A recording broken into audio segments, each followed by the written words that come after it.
एवं तमाम अलग अलग माल गोदामों से उपस्थित हमारे सभी श्रमिक भाइयों बहनों, हमारे सभी कार्यकर्ता बंधुओं, हमारे सभी पदाधिकारी गणों का मैं मां कामाख्या की धरती में आपका हार्दिक अभिनंदन और स्वागत करता हूं। भारतीय रेलवे माल गोदाम श्रमिक संघ परिवार के लिए आज बहुत ही सौभाग्य और खुशी की बात है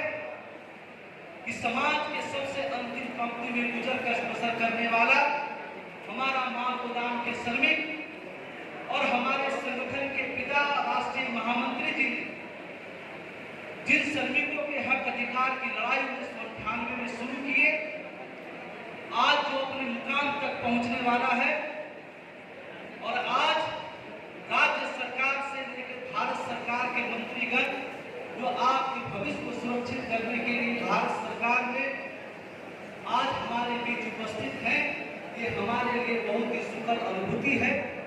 और मैं तमाम अपने मंत्रीगण का बहुत बहुत अभिनंदन आभार प्रकट करना चाहता हूं कि अपने व्यस्त समय में से निकाल करके इन मजदूर गरीबों और जो ब्रिटिश शासनकाल से 177 साल से अपने खून पसीने को बहा करके तो देश को बढ़ाने के महत्वपूर्ण योगदान देने के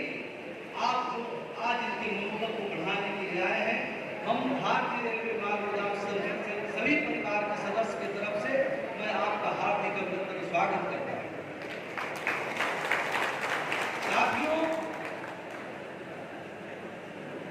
आपको पता है किस तरीके से जब हमारा आंदोलन चलता था, तो चाहे तिनसुकिया हो, चाहे डिब्रूगढ़ हो, गुवाहाटी हो, नौगांव हो, तमाम जगह से हमारे सभी साथी श्रमिक भाई ट्रेन में लटक करके जिस तरह से हो दिल्ली के संसद भवन में पहुंचने का काम करते थे। आज आपका ये संगठन आपने जो मजबूती प्रदान किया, पूरे भारत में जो हमारा लगभग 7 लाख परिवार का यह संगठन जो आपकी समस्याओं को दूर करने के लिए हमारे बीच देश के तमाम मंत्री हमारे बीच उपस्थित हुए हैं, ये हमारे लिए बहुत ही सौभाग्य की बात है। मैं माननीय मंत्री जी को बताना चाहता हूं कि रेलवे माल गोदाम के श्रमिक जो ब्रिटिश शासनकाल में 177 साल पहले जब रेलवे को माल ढुलाई की व्यवस्था में लाई गई थी, उस समय से लेकर के आज तक चाहे वो कड़कड़ाती ठंड हो, चिलचिलाती धूप हो या मूसलाधार बारिश हो, सुबह का 4 बजे हो या रात के 12 बजे हो, हर समय अपने देश को आर्थिक रूप से मजबूती देने के लिए भारतीय रेल हमारे देश का, हम सभी का लाइफलाइन कहा जाता है। मैं आपको बताना चाहता हूं मंत्री जी कि देश का जो रेल लाइफलाइन है, हर साल जब बजट देश में हमारे रेल मंत्री जी पार्लियामेंट में प्रस्तुत करते हैं, तो ये उनको आप सभी को पता होगा कि रेलवे का जो मुख्य आमदनी का जरिया है, लगभग 1 रुपया में 70% की जो आमदनी होती है, आज 37 किलोमीटर से लेकर के जो पूरे देश में लाखों किलोमीटर में रेलवे जो बढ़ने का काम हुआ है, आज विश्व में दूसरा सबसे बड़ा रेलवे नेटवर्क अगर कोई है तो हमारा भारत का दूसरा सबसे बड़ा रेलवे नेटवर्क है। आज जो विश्व में सबसे बड़ा दूसरा रेलवे नेटवर्क भारतीय रेल बना है, अगर वो किसी का सबसे महत्वपूर्ण योगदान है तो हमारे रेलवे माल गोदाम के श्रमिकों, इन बैठे हुए श्रमिकों का हमारे भारत रत्न पहली बार भारत सरकार की कैबिनेट की बैठक 28 अक्टूबर 2003 को रखी गई। उसमें भारत सरकार ने रेलवे माल गोदाम के श्रमिकों जो संगठन ने मांग रखा, चाहे कि मेडिकल की सुविधा हो, इनके सही वेतनमान की सुविधा हो, इनके बच्चों की शिक्षा की व्यवस्था हो, इनके लिए रेलवे पास की सुविधा हो, तमाम जो कर्मचारी को सभी सुविधाएं मिलती है भारत सरकार में, वो सारी बातें उस बैठक में रखी गई थी। और हमारे संगठन के राष्ट्रीय महामंत्री जी ने सरकार के समक्ष प्रस्ताव रखे थे कि जो ब्रिटिश शासन काल से जो श्रम कानून बना हुआ है, उसमें रेलवे माल गोदाम के श्रमिकों के लिए किसी प्रकार की जगह नहीं इसलिए मैं आपसे गुजारिश करता हूं कि श्रम कानूनों में संशोधन हो, इन रेलवे माल गोदाम के श्रमिकों को उसमें जगह मिले ताकि उनके हक अधिकार का मार्ग प्रशस्त हो सके। सरकार ने उस बैठक में प्रस्ताव पारित किया, लेकिन सदन में वो पारित नहीं हो सका, सरकार चली गई। 10 साल हमारा आंदोलन का समय रहा। जब नरेंद्र मोदी जी की सरकार बनी, पुनः हम सभी लोगों ने भारत सरकार के साथ मीटिंग बैठक, चाहे वो श्रम मंत्रालय हो, रेल मंत्रालय हो, मैं अभिनंदन करना चाहता हूँ हमारे भारत सरकार के श्रम मंत्रालय और हमारे पूर्व श्रम मंत्री संतोष कुमार गंगवार जी का, कि जब चार लेबर कोड बना, इन मजदूरों के लिए जो ऑक्यूपेशनल सेफ्टी कोड बिल लाया गया, उस बिल में रेलवे माल गोदाम के श्रमिकों को स्थान मिला, इनको एक पहचान के रूप में प्राप्त। उसके बाद हमारी दूसरी त्रिपक्षीय बैठक 23 मार्च 2021 को श्रम मंत्री की अध्यक्षता में भारत सरकार के श्रम मंत्रालय के समक्ष रखा गया। उस बैठक में मैंने भारत सरकार के समक्ष आपकी समस्याओं के बारे में रखा कि महोदय, आप असम प्रदेश चले जाइए, उड़ीसा प्रदेश चला जाइए, जहां पर आयरन की लोडिंग होती है, सीमेंट की लोडिंग होती है। हमारे देश में ऐसी कहावत है, हमारे बड़े बुजुर्ग माता पिता बताते हैं कि हमारे हाथों में जो भाग की रेखा है वही बताती है कि हमारा आने वाला कल कैसा हो। मैं आपको बताना चाहता हूं महोदय कि रेलवे माल गोदाम के श्रमिक ने इस देश और रेलवे को भाग्य बनाने के लिए अपने हाथों की लकीर तक मिटा देने का काम किया है। आज बहुत सारे ऐसे हमारे श्रमिक हैं जिनका आधार कार्ड नहीं बन पाया है। उसका कारण ये है कि जब वो थंब लगाने जाते हैं तो उनके हाथों की लकीर मिट गया है। ऐसे मजदूर जो 177 साल से देश के विकास में रेलवे को नई ऊंचाई देने का काम जो करते आ रहे हैं, आज इस बैठक में उनके आने वाले पीढ़ी, उनके बच्चे, उनके भविष्य को सुरक्षित करने का निर्णय लिया जाए। इतिहास के पन्ने में लिखा जाए कि जो 177 साल में हक अधिकार नहीं मिला, वो हमारे नरेंद्र मोदी जी की सरकार में मजदूरों को मिलने का काम हुआ है। हमारे भारत के प्रधानमंत्री जी का एक मूल मंत्र है, सबका साथ, सबका विश्वास और सबका प्रयास। ये सार्थक तब होगा जब रेलवे माल गोदाम के श्रमिकों को उनको हक अधिकार देने का काम किया जाए। मैंने कहा कि जब कोरोना का संकट आया, लोग अपने बालकनी से बाहर निकलने में डरते थे। हमारे देश के प्रधानमंत्री जी ने देश के नागरिकों को यह भरोसा आश्वासन दिए कि कोई भी हमारे देश में भूखमरी से नहीं मरेगा, सबके घर तक अनाज पहुंचने का काम होगा। उस समय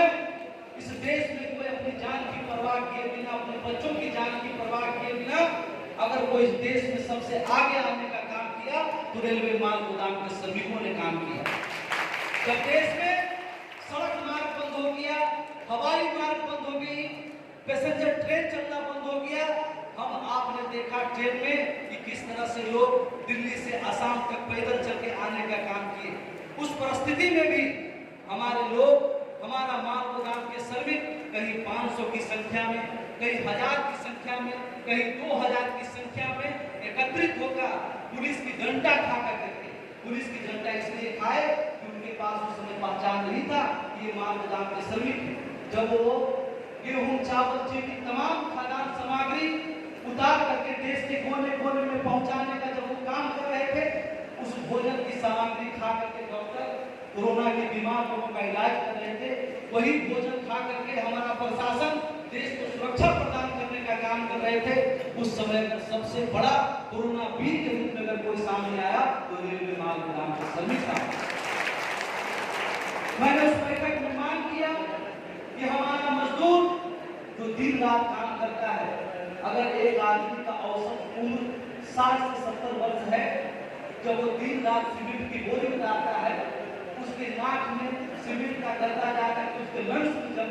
जाने का काम होता है, वो अपने जीवन का 10 साल कम उसका हो जाता है। ऐसे त्याग करने वाला हमारा रेलवे माल गोदाम के श्रमिकों को उसको मेडिकल की सुविधा प्राप्त हो, उसको समान काम समान वेतन का सुविधा प्राप्त हो। हमारी तरह काम करने वाला हमारा एफसीआई का मजदूर भाई जो एफसीआई के गोदाम में चावल, गेहूं, चीनी ट्रक से लोड अनलोड करने का काम करता है, वो एफसीआई का सामान भी माल गाड़ी से ही आता है। जब वो माल गाड़ी से आता है उस रेक पॉइंट पर सबसे पहले माल गोदाम के श्रमिक लोड अनलोड करते हैं, और जब वो ट्रक पर लोड होकर के जब एफसीआई के गोदाम में पहुंचता है तब उसके बाद एफसीआई के वर्कर उसको लोड अनलोड करने का काम करते हैं। एक तरफ उस मजदूर को 60 से 70 हजार एफसीआई के मजदूरों को तनख्वाह प्राप्त होता है, और एक तरफ हमारा मजदूर जो दिन रात खून पसीना बहा के इस देश का निर्माण में काम कर रहा है, कहीं उसको 1.5 रुपया, कहीं 1 रुपया, कहीं 80 पैसा प्राप्त होता है। इस व्यवस्था को दुरुस्त किया जाए, और जिस तरह एफसीआई के मजदूरों को वेतनमान प्राप्त होता है उसी तरह माल गोदाम के श्रमिकों को भी वेतन प्राप्त हो, उसके घरों में भी वो खुशी और रोशनी प्राप्त होने का काम हो। मैं धन्यवाद देना चाहता हूँ हमारे श्रम मंत्री और श्रम मंत्रालय का, उन्होंने हम जो 14 मांग रखे थे उस 14 मांग को स्वीकृति प्रदान देने का काम किया। मैं अभिनंदन करना चाहता हूँ इस देश में भारत सरकार ने आपके संगठन भारतीय रेलवे माल गोदाम श्रमिक संघ को यह ऑथराइज किए कि पूरे देश में कितने रेलवे माल गोदाम में श्रमिक काम करते हैं उसका डाटा इकट्ठा किया जाए, और भारतीय रेलवे माल गोदाम श्रमिक संघ के पदाधिकारी प्रत्येक रेलवे माल गोदाम में कैंप लगा करके मजदूरों को रिकॉर्ड तैयार करे और सरकार तक पहुंचाने का काम हो, ताकि उसके हक अधिकार उसके हाथों तक पहुंचने का काम हो। मैं धन्यवाद करना चाहता हूँ यहाँ उपस्थित हमारे सभी पदाधिकारी का, जिन्होंने फॉरकटिंग हो, लगवा हो, बोका जाम हो, लीडो हो, तमाम जगह, चाहे हमारे पंचानन हो, हमारे दादू हो, हमारे उत्तम नाथ हो, हमारे विमल बरुआ जी हो, चाहे हमारे बलजीत हो, या तमाम हमारे साथी, चाहे दीपक हो, इस सभी लोगों ने मिलकर करके पूरे देश में लगभग 80% जो हमारे 6 लाख श्रमिक हैं उनका रजिस्टर तैयार करने का काम हुआ। और हम लोग, मैं, हमारे बीच जो हमारे बीच भारत सरकार के मंत्री और हमारे असम सरकार के मंत्री उपस्थित हैं, मैं इनसे मांग करना चाहता हूं कि आप जिस समय संगठन एक और त्रिपक्षीय बैठक रेल मंत्रालय के समक्ष जो वेतनमान तय करने के लिए लेकर हम लोग प्रस्तुत करने का काम करेंगे, तो मैं आपको हाथ जोड़ के निवेदन करता हूं कि असम प्रदेश में लगभग 60,000 की संख्या में माल गोदाम के श्रमिक हैं। इन माल गोदाम के श्रमिकों का भविष्य सुरक्षित करने के लिए आप हमारा साथ दें, आप उस बैठक में उपस्थित हो, ताकि आपके माध्यम से इस मजदूरों को मजबूती प्रदान हो, और इनके हक अधिकार के लिए आप रेल मंत्रालय में अपनी आवाज को बुलंद करने का काम करेंगे, ताकि इन मजदूरों का भविष्य सुरक्षित होने का काम हो। मुझे पूरा भरोसा है, मैं लगभग हमारे श्रम राज्य मंत्री जी से 3 बार इनके मंत्रालय में बैठक कर चुका हूँ, और मैं जब मिला तो मुझे बिल्कुल नहीं लगा कि ये हमारे कैबिनेट, हमारे भारत सरकार के मंत्री हैं। इतना सुलभ, इतना मिलनसार, इतना जमीनी व्यक्ति आज पहली बार मैं असम प्रदेश के श्रम मंत्री संजय किशन जी से मिला, और जो इनका विचार, व्यवहार, लोगों से मिलने जुड़ने का जो इनका भाव प्रेम मैंने देखा, अब आप बिल्कुल निसंदेह हो जाइए, जब राज्य सरकार से लेकर भारत सरकार आपके साथ है तो किसी की ताकत नहीं है कि आपको सही हक अधिकार मिलने की जरूरत। कल मैं डिब्रूगढ़ कार्यक्रम में आया था, हमारे साथ हमारे मंत्री महोदय जी भी उपस्थित थे। उससे एक दिन पहले हमारी बैठक रेल मंत्रालय के अध्यक्ष आदरणीय पीके त्रिपाठी जी से हुई। मैं 2 महीना बाद भारत सरकार के रेल मंत्रालय में गया था। 2 महीना से महामंत्री जी का राष्ट्रव्यापी दौरा आप लोगों के बीच था। जब मैं वहां गया, जो बातें मैं 1998 से रेल मंत्री महोदय को, रेलवे बोर्ड के अध्यक्ष महोदय को जो बातें बता रहा था, जब मैं उनके साथ मिला तो उन्होंने मुझे बताया कि रेलवे माल गोदाम के श्रमिकों को भारतीय रेल से किस तरह जोड़ा जाए, उनको सही वेतनमान किस तरह से मिले, उसके लिए मैं पॉलिसी मेकिंग का काम कर रहा हूँ। मैं उनका भी अभिनंदन करना चाहता हूँ, मैं उनको धन्यवाद देना चाहता हूँ कि वो भी, भारत सरकार के रेल मंत्रालय भी एक साथ होकर के आपके संगठन के साथ मिलकर करके आपके हक अधिकार को सुरक्षित करने का काम किए। मैं भरोसा और विश्वास के साथ इस मंच पर आज कह सकता हूं कि जो 177 साल में नहीं हुआ वो नरेंद्र मोदी जी की सरकार में आपको मिलने का काम होगा, आपका भविष्य सुरक्षित होने का काम होगा और आपको सही न्याय मिलने का काम होगा। ये बहुत बड़ा शुभ संकेत हमारे बीच में है कि हमारे एक राज्य के आसाम प्रदेश के श्रम मंत्री और भारत सरकार के भी श्रम मंत्री आपकी समस्याओं को दूर करने के लिए आपके पास उपस्थित थे। मैं इनका अभिनंदन करना चाहता हूं, पूरा संगठन की तरफ से